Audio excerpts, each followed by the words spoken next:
আসসালামু আলাইকুম। SI education পক্ষ থেকে আপনাদের সবাইকে স্বাগতম।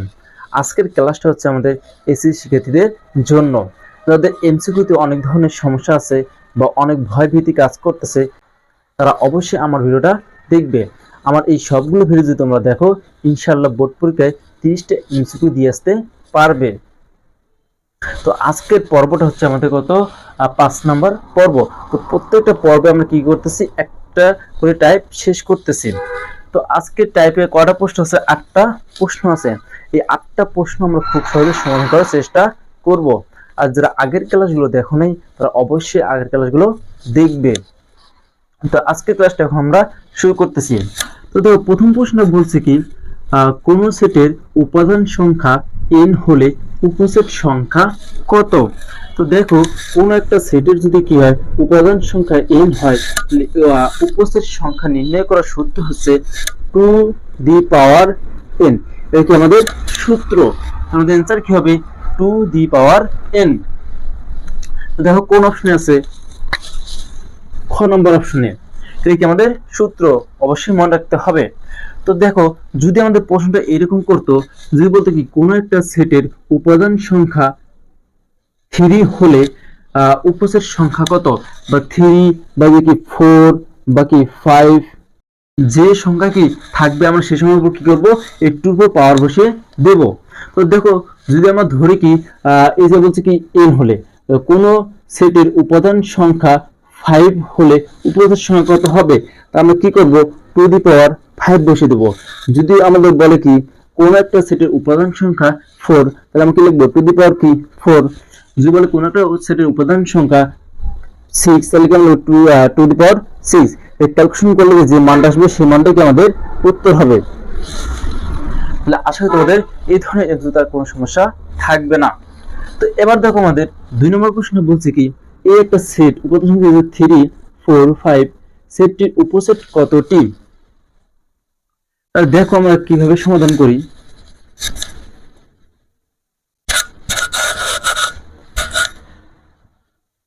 2 নম্বর প্রশ্ন,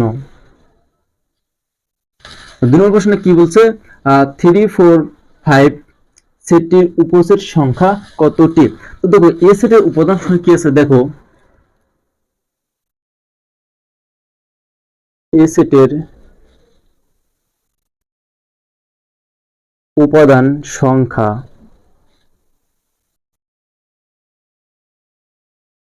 3টি। তাহলে এ সেটের উপসেট সংখ্যা, এ সেটের উপসেট সংখ্যা টু দি পাওয়ার n, তাহলে কি 2 দি পাওয়ার n। এর জায়গায় আমরা কি করবো, যতগুলো উপাদান সংখ্যা থাকবে সেই সংখ্যাগুলো আমরা এখানে বসে দেবো। তো উপাদান সংখ্যা 3, তাহলে আমরা কি লিখবো, 3 2 দি পাওয়ার 3 মানে কি 2 3 বার গুণ, 2 × 2 = 4, 4 × 2 = 8। অ্যান্সার কি হবে, 8। দেখো কোন অপশন আছে, ঘ নাম্বার অপশন। তাহলে আমাদের অ্যান্সার কি হবে, ঘ নাম্বারটা।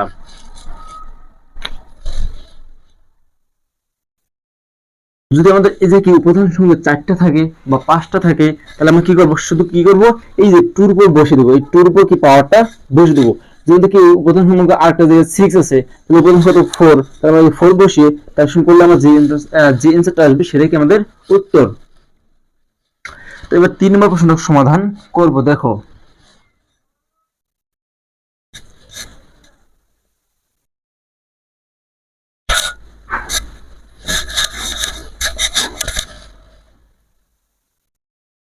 তিন নম্বর প্রশ্নটা বলছে কি, দেখো বি সেটের উপসেট সংখ্যা 32 হলে বি সেটের উপাদান সংখ্যা কত? তা দেখো, এই ধরনের প্রশ্ন কিভাবে সমাধান করব। দেখো, 3 নম্বর প্রশ্ন বলছে বি সেটের উপসেট সংখ্যা দেওয়া আছে। দেখো, বি সেটের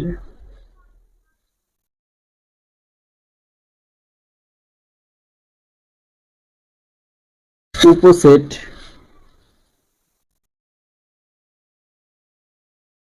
সংখ্যা 32, উপাদান সংখ্যা কত? দেখো, তাহলে আমরা জানি কি বি সেটের উপসেট সংখ্যা টু দি পাওয়ার n।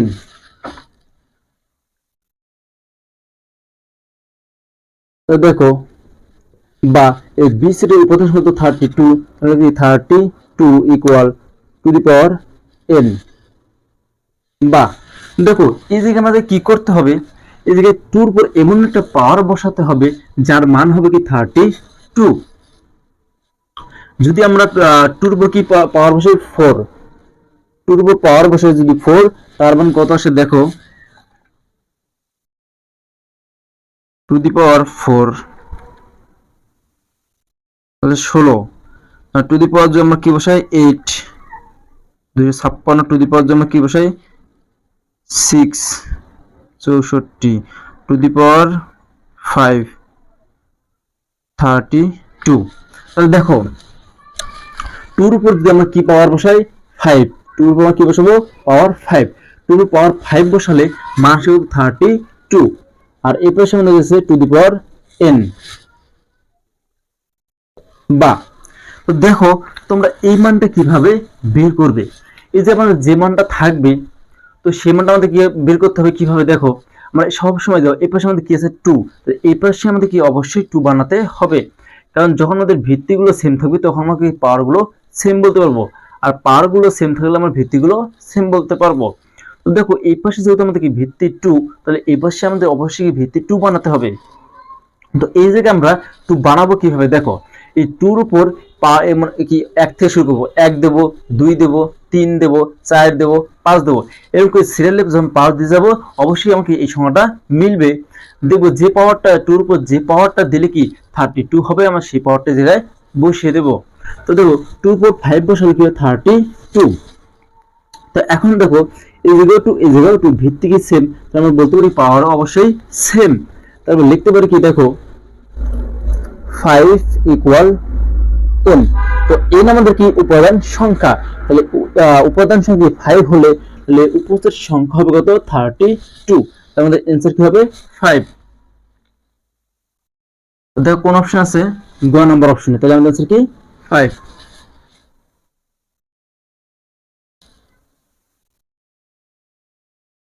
এখন আমরা কি করব, 4 নম্বর প্রশ্নটার সমাধান করব।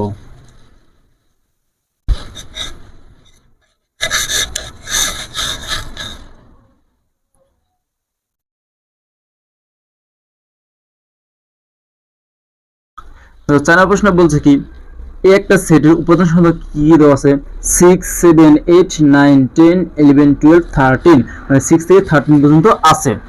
তো এত হলে 3 এর গুণিতকগুলো দ্বারা গঠিত এ সেটের উপসেট কোনটি।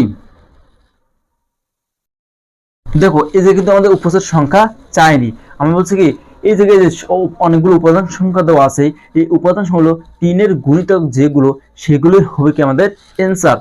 তো দেখো আমাদের কি কি দেওয়া আছে, দেখো 4 নাম্বারটা দেখো, তো এই সেটে আমাদের কি কি আছে 6, 7, 8, 9, 10, 11, 12, 13। তো দেখো আমাদের বলছে কি, প্রশ্ন বলছে কি 3 এর গুণিতকগুলো, দেখো 3 এর গুণিতক, তো 3 এর গুণিতক মানে কি বোঝানো হয়েছে, মানে কোন কোন সংখ্যাকে আমরা 3 দিয়ে ভাগ দিব, বা কোন কোন সংখ্যা দিয়ে আমরা কি করব 3 কে ভাগ দিতে পারবো, অর্থাৎ 3 এর নামটা পড়বো আমরা 3 অক্ষ 3, 3 দুগুণে কত 6, 3 3 9, 3 4 12, মানে এই সংখ্যাগুলো কোন জায়গায় আছে দেখো। এই দেখো 3 অক্ষ 3, 3 কত 6, 3 3 9, 3 4 12, আর বাকি সংখ্যাগুলো 3 দ্বারা মানে 3 এর গুণিতক না। তো 3 এর গুণিতক মানে কি বোঝানো হয়েছে, 3 এর নামটা পড়তে হবে। তো 3 অক্ষে 3, 3 দুগুণে 6, 3 3 9, 3 4 12, তো দেখো 3 দুগুণে 6, 3 3 9, 3 4 12, তাহলে আমাদের आंसर কি হবে 6,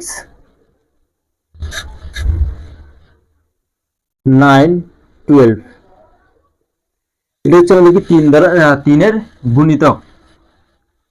তো দেখো 3 এর গুণিতক কি হচ্ছে 6, 9, 12, তাহলে কি এই নাম্বারটা आंसर, ক নাম্বার आंसर। এবার আমরা 5 নম্বর প্রশ্নটার সমাধান করব।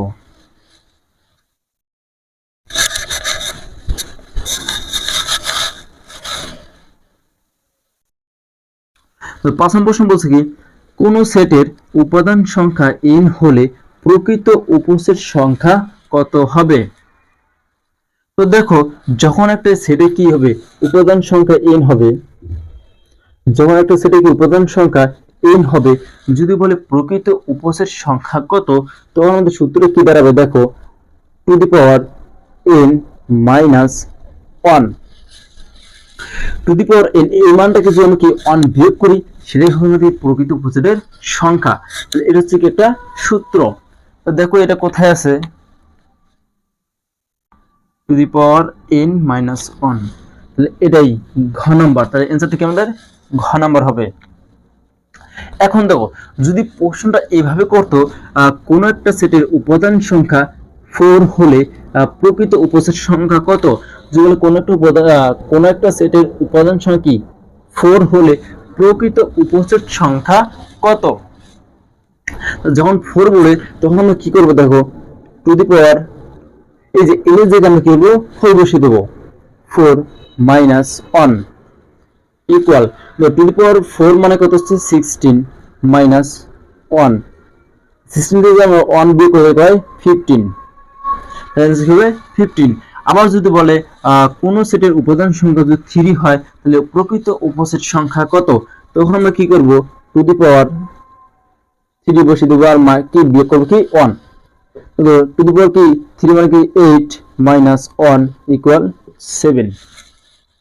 তাহলে এই ধরনের এমসিকিউতে আর তোমাদের কোনো সমস্যা থাকবে না।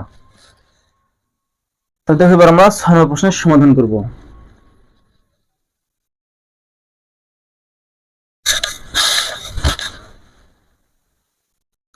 ছয় প্রশ্ন বলছে কি একটা সেট উপাদান কি আছে 1 2 3 4 হলে এই সেটের প্রকৃত উপসেট সংখ্যা কত। তো দেখো এই একটা সেট উপাদান কি আছে 1 2 3 4,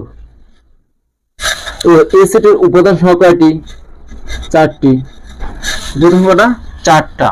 তো বলছে প্রকৃত উপসেট নির্ণয় করো।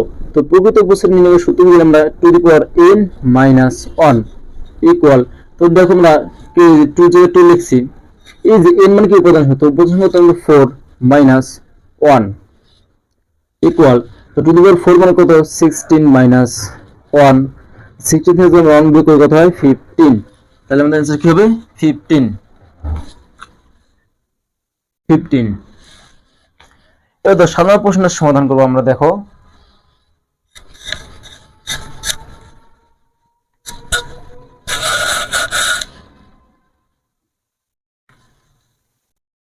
সাত নম্বর প্রশ্ন, তো 7 নম্বর প্রশ্নটা বলছে কি x belongs n such that 6 less than x less than 10 সেটের প্রকৃত উপসেট কতটি। তো দেখো এই যে একটা আমাদের সেট দেওয়া আছে, এই সেটটা কি হচ্ছে প্রকৃত উপসেট কত, তো সেটটা আমাদের কোন পদ্ধতি আছে এটা আগে দেখতে হবে। দেখো সেটটা আমাদের কি আছে সেট গঠন পদ্ধতিতে আছে, এটাকে আমরা কি করতে হবে তালিকা পদ্ধতি গঠন করতে হবে, তারপর আমরা কি করতে পারবো প্রকৃত সেট নির্ণয় করতে পারবো। তো দেখো এটা আমরা সমাধান করি, x belongs n such that 6 less than x less than 10 equal. তো দেখো এখন আমরা কিভাবে এটা সমাধান করব। তো দেখো x এর উপাদান সংখ্যাগুলো কি হবে, 6 থেকে বড় হবে এবং 10 থেকে ছোট। তো 6 থেকে বড় উপাদান সংখ্যা কি আছে আমাদের 7, তারপর কি আছে 8, তারপর কি আছে 9, আর এই যে সেই তিনটা সংখ্যা 10 থেকে ছোট এবং 6 থেকে বড়, তাহলে এটা হলো কি তালিকা পদ্ধতি। তো এখন দেখো উপাদান সংখ্যাটা পেলাম আমরা, উপাদান সংখ্যাটা পেলাম আমরা 3টা। তো 3টার ক্ষেত্রে আমাদের কি বলছে প্রকৃত উপসেট নির্ণয় করো বা প্রকৃত উপসেট কতটি। তো আমরা জানি two the power n minus 1 equal 2, মানে n এর মান কত 3 মাইনাস 1, তো 2 উপর 3 পাওয়ার তাহলে কত হয় 8 মাইনাস 1, তাহলে এর থেকে আমরা দিলে 7, তার মানে অ্যান্সার কি হবে 7। এই যে ক নম্বরে আছে কি আমাদের 7। আমরা 8 নম্বর প্রশ্নটার সমাধান করব।